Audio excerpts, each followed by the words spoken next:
حقوق العباد یا کسی کے حقوق غصب کیے ہوئے ہیں، کسی کا مال دبایا ہوا ہے یا جو بھی اس کو دینے تھے، یا وراثت میں سے حصہ نہیں دے رہے، دبایا ہوا ہے، تو اب کیا نماز روزے اور حج پہ جانا اور جو فرض ہیں وہ تو ادا کرنے ہیں، مگر کیا یہ دیگر جو نفلی عبادت وغیرہ وہ قبول ہو جاتی ہیں؟ مطلب یہ حقوق العباد اگر ادا نہ کیے ہوں جان بوجھ کر؟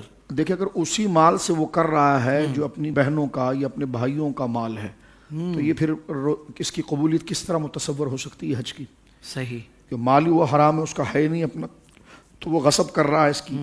اور یہ دیکھیے سب سے بڑی بات یہ کہ نبی پاک صلی اللہ علیہ وسلم نے ارشاد فرمایا کہ قیامت کے دن جب بندہ اٹھے گا تو یہ حقوق مانگنے والے لوگ سامنے آئیں گے۔ قبلہ میں اور آپ کیا بیچتے ہیں؟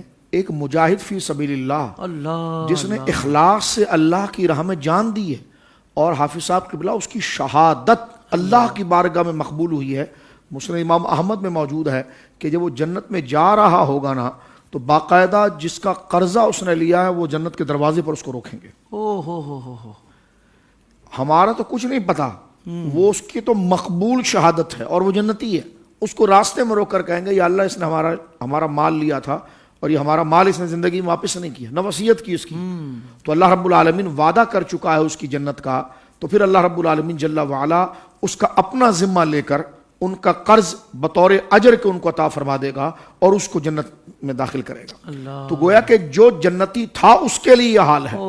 اللہ ہمارے حال پر رحم فرمائے۔ آمین۔ جناب سید عالم صلی اللہ علیہ وسلم فرماتے ہیں کہ جب بندہ قیامت کے دن اٹھے گا تو اس کا حال یہ ہوگا، جب حضور نے فرمایا نا مفلس کون ہے، فرمایا مفلس وہ ہے کہ جس کے پاس مال نہیں ہے، جائیداد نہیں۔ حضور فرمایا نہیں، مفلس وہ نہیں ہے، مفلس وہ ہے جب قیامت کے دن اٹھے گا تو لوگوں کسی کو اس نے گالی دی ہوگی، کسی کو اس نے غیبت کی ہوگی، کسی کا مال کھایا ہوگا، کسی کا دل آزاری کی ہوگی، اب وہ سارے لوگ سامنے کھڑے ہوں گے اور وہ قیامت کا دن ہے۔ حافظ صاحب اللہ مجھے اور آپ کو ہدایت پر قائم رکھے۔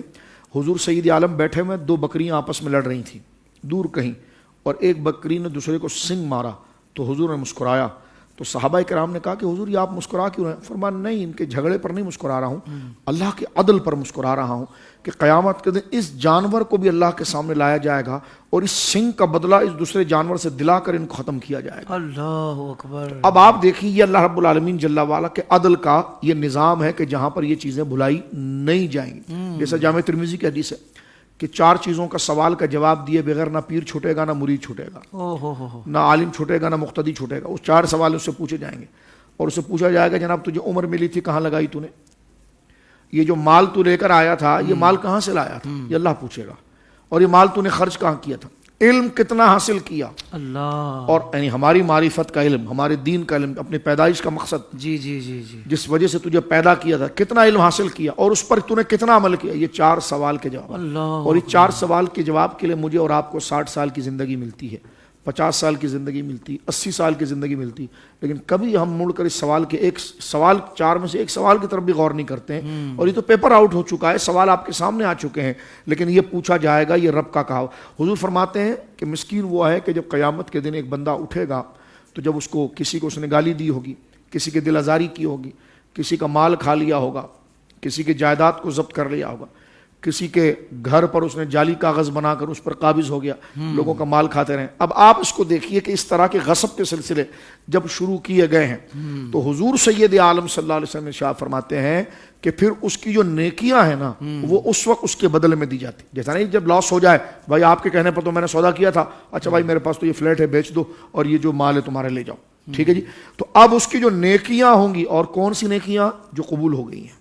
اللہ، یہ بھی ایک بہت، اللہ اکبر، اللہ رحم فرمائے۔ اللہ، ہم کوئی کہہ سکتے ہیں کہ ہماری کوئی نیکی اللہ کی بارگاہ میں قبول ہوئی؟ اللہ اکبر۔ وہ نیکیاں جو مقبول ہو گئی، جس پر اس کو بخشا جانا ہے، وہ نیکیاں ان کو دے دی جائیں گی جن کا حق ہے کہ اس نے مجھے گالی دی تھی، اس نے دل آزاری کی تھی، اس نے میرا مال کھا لیا تھا، اس نے میری جائیداد کھا لی تھی، اس نے بہنیں کہیں گی میری وراثت لے گیا تھا، بیٹیاں کہیں گی اس نے باپ نے ہمارے ساتھ یہ معاملہ، تو جو حقوق ہے جانبین سے وہ سامنے اس میں آئیں گی اور وہ نیکیاں اس کے حوالے کر دی جائیں گی۔ اب نیکیاں تو ہو گئی ختم، جی، اب کیا ہوگا؟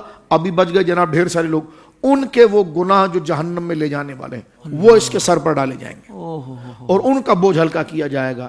تو یہ چیز ذرا غور کرنے کی ہے۔ وہ ایسا نہیں ہے کہ 500 ارب کھانے کے بعد کوئی گنگا کے اندر نہا کر پھر بندہ ٹائی لگا کر میدان میں آ جائے۔ وہ اللہ کی بارگاہ ہے اور اس میں یہ سب ہوگا، اور اس میں ہر بات، کیونکہ اللہ کا کلام ہے اور اس میں اللہ رب العالمین جل وعلا فرماتا ہے کہ جو گن گن کے مال رکھتا تھا، سمجھتا تھا کہ یہ مال تیرا ہمیشہ باقی رہ جائے گا، اس کا حساب اللہ رب العالمین جل وعلا کی بارگاہ میں پوچھا جائے گا۔ سوشل میڈیا پر اسلام کی صحیح تعلیمات جاننے کے لیے ابھی حافظ سائر قادری کا نیا YouTube channel Islamic digital studio subscribe کر لیں، اور ہاں، نوٹیفیکیشن بیل آئیکن کو بھی پریس کر لیں تاکہ ہماری نئی ویڈیوز آپ تک بر وقت پہنچ سکے۔